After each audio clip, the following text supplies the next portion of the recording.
পাঁচ দফা দাবি বাস্তবায়নে সাভারে বিক্ষোভ মিছিল করেছে বাংলাদেশ খেলাফত মজলিস ঢাকা জেলা উত্তর। শুক্রবার বিকালে সাভারের ধসে পড়া রানা প্লাজার সামনে একটি সংক্ষিপ্ত সমাবেশ হয়। সমাবেশ শেষে বিক্ষোভ মিছিল বের করেন বাংলাদেশ খেলাফত মজলিস ঢাকা জেলা উত্তরের নেতাকর্মীরা। বিক্ষোভ মিছিলটি ঢাকা আরিচা মহাসড়ক পরীক্ষণ করে সিটি সেন্টারের সামনে গিয়ে শেষ হয়। এটি প্রধান অতিথি হিসেবে বক্তব্য রাখেন বাংলাদেশ খেলাফত মজলিস ঢাকা জেলা উত্তরের সহসভাপতি হাফেজ নূর মোহাম্মদ।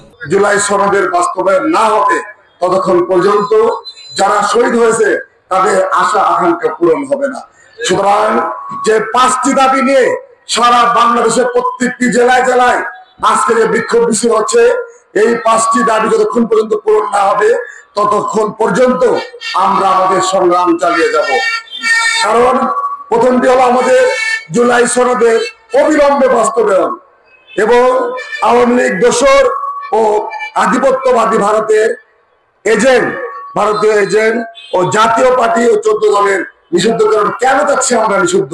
কারণ আমরা দেখেছি তখন দেখেছি সব সময় তাদের সার্বিক এই 14 দল তাদেরকে সঙ্গ দিয়েছে এবং আগামী নির্বাচনে যেটি আমরা বারবার বলে আসতেছি, কারণ আগামী নির্বাচনে লেভেল প্লেইং যদি না হয় তাহলে তো নির্বাচনে শুধু একটি কথাই আসবে, শুধু বাক্স দখল করা এবং আমরা দেখতে পাবো প্রত্যেকটি জায়গাতে দখলবাজি ছাড়া আর কিছু হবে না। যার জন্য আমরা চাই এমন একটি বাংলাদেশ আসুক যাতে আর কোনোদিন মিলেমিশে সকলে আমরা এমন একটি নির্বাচন হবে, নির্বাচনের পরে আর কেউ এই কথা বলবে না যে নির্বাচনটি সুষ্ঠু হয়নি। এবং যারা শহীদ হয়েছেন আমরা তো বেশি কিছু চাইনি, সেই জুলাই গণহত্যা যে হয়েছে তাদের বিচারটি দৃশ্যমান হোক, এটি আমাদের দাবি। যারা ক্ষমতায় আসছেন, যাদেরকে আমরা দায়িত্বে বসিয়েছি, উপদেষ্টা মহোদয়রা, তাদের কাছে চাওয়া পাওয়ার তেমন বড় কিছু নয়।